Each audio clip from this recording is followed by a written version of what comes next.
आम्ही गरीब आहोत. एक वेळचं जेवायला भेटलं तरी आम्ही नशीब मानतो अशी परिस्थिती आहे. पण कधी भाकरीच्या तुकड्यासाठी रुपया रोखण्यासाठी कधी कोणासमोर हात पसरले नाही. हा अभिमान माझ्या अण्णांनी आमच्या सगळ्यांमध्ये जागवला आहे. तो अजूनही जिवंत ठेवलाय.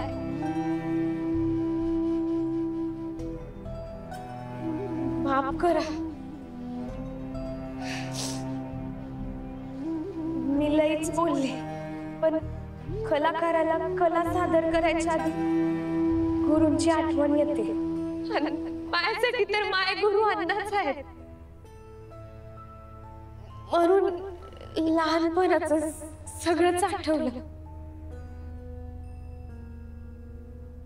मी वाजवते.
मुलींनी ना मोठं होऊच नाही कधी असंच वाटतं मला. कारण त्या मोठ्या झाल्या ना की त्यांचं लगीन करावं लागतं. मग ते आपलं घर सोडून दुसऱ्याच्या घरी जाते. आता उद्या सकाळी तुला हळद लागणार, रात्री तुझं लगीन होणार आणि मग दुसऱ्या दिवशी तू दुसऱ्याच्या घरी जाणार.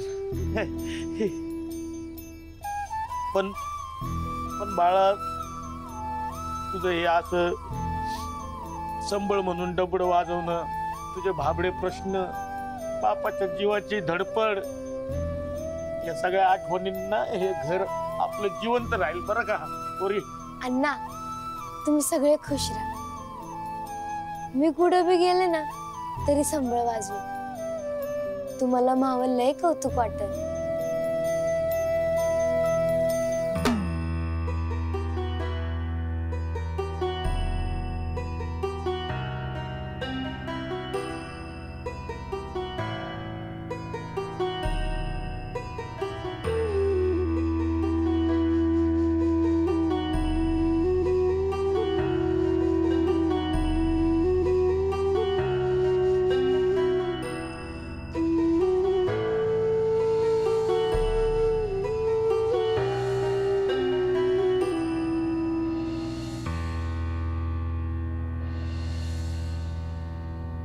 आणि बिल्ली काय बोलत?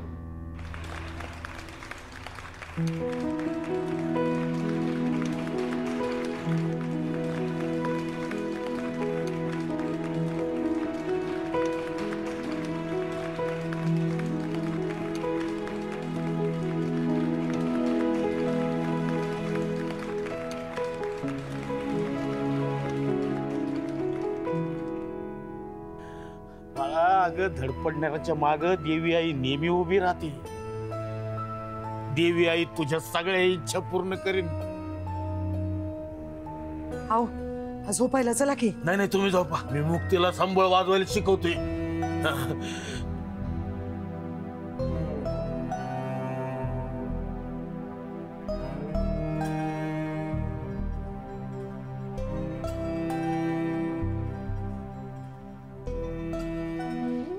काय हो, काय झालं?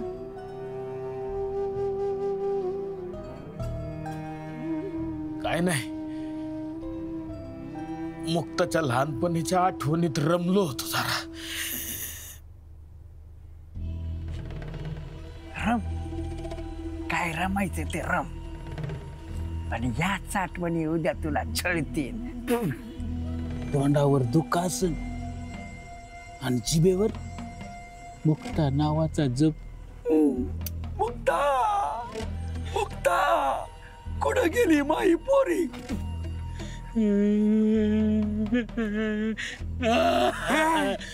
अरे काय जीव काढी तू? तो देवियों और सज्जनों अपनी अपनी सीट बेल्ट बांध के बैठिए, कारण आता सुरुवात होतीये आजच्या एकदम रंगतदार, खुमासदार आणि मजेदार अशा कार्यक्रमाला. आणि तो कार्यक्रम म्हणजे डान्सचा कार्यक्रम.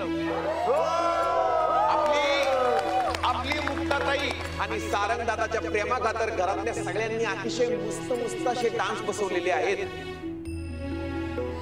तो मेहरबान कदरदान ओके में दिल थांब के बैठिए, कारण आता आपल्या समोर येत आहे किती असं म्हणत पटकन इमोशनल होऊन सेकंड नॉर्मलला येणाऱ्या रावसाहेबांच्या लाडक्या भगिनी म्हणजे आपल्या अंबिका आत्या आणि